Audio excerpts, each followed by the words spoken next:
We decided to spend some time in Porto before walking the next phase because there's a lot of interesting things to see here, such as this rabbit that is made from scrap metal and pieces of trash.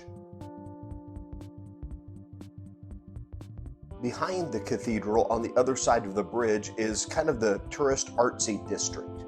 That's where you can find street performers and artists and things of that nature. Even this very well-trained puppy that takes your coin. They even have a gondola that you can ride for about €7 a piece. Mariah taught us in New York. Yeah, so now we know how to get on and off the metro, even in Porto, Portugal. This is just a little part of the Camino because we had to get a certain stamp before we started our coastal route. And that's why we're here on the metro. But many times when I travel, I feel like Marcus Brody on Indiana Jones. You might remember the scene. Here it is. He speaks a dozen languages, knows every local custom. He'll blend in, disappear. You'll never see him again. With any luck, he's got the grail already. Does anyone here speak English?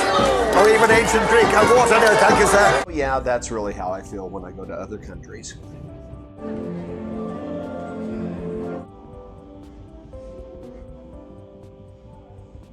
So we paid €3 a piece to tour the cathedral here in Porto. Took a little time to do that, but let me tell you about the McDonald's in Porto. The world's fanciest McDonald's.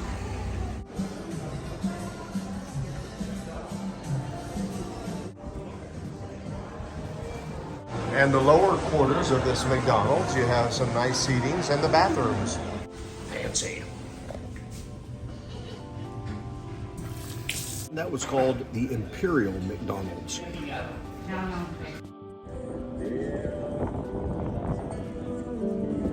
Well, we're saying goodbye to Three Marias, the place that we stayed. And what are we doing now? Getting ready to do the coastal. Here we go, the coastal route of the Camino Portuguese.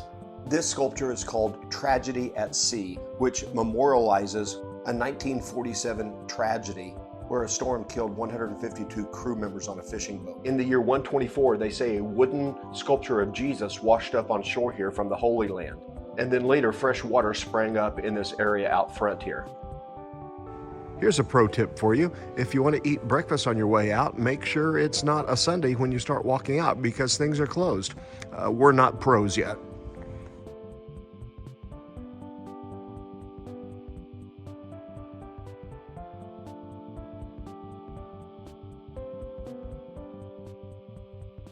It was here in Azul, Portugal that I got engaged again.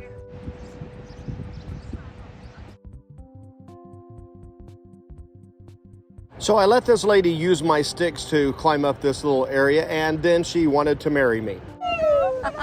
Maybe friends. Did she rub my belly like I'm a Buddha, but she also pinched me on the rear. Oh, got a little Camino pinch. A little Camino gift. Now that's the Camino magic. I'm just glad you got your sticks back. So far, this is the way to leave Porto. A nice boardwalk, beautiful view all the way. Brett's already found him 3 other women. Well, they found me. We love walking on the beach anyway, so the time just kind of goes by so much faster. And We're just not in the sand. yeah, Don't want that in our shoes. Instead of walking through puddles of water, we have to walk through puddles of sand. So much better. What a great Camino. In the 1960s, a famous Portuguese architect designed these saltwater swimming pools built into the edge of the ocean.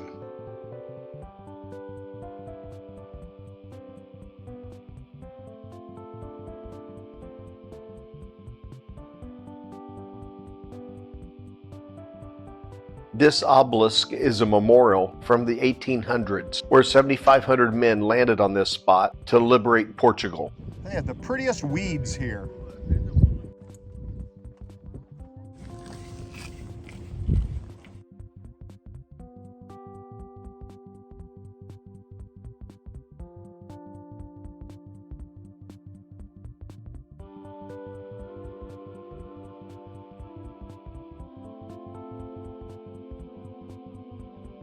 Carved into the stone in the years 200 to 300, these are Roman tanks used to salt fish. What is the biggest challenge with this route, Gina? There's no trees.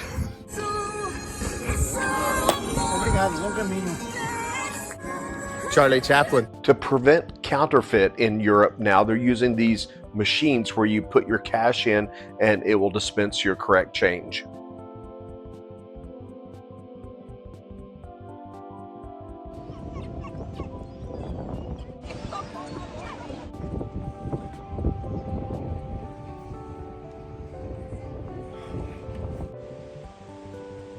Much of the boardwalk is completely safe, but there are some areas you need to pay attention. They found some Viking etchings in this area that would date back to around 1000 BC.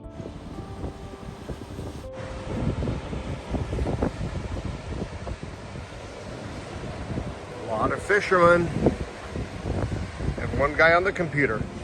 Perhaps this pilgrim knows how to do the coastal route the right way.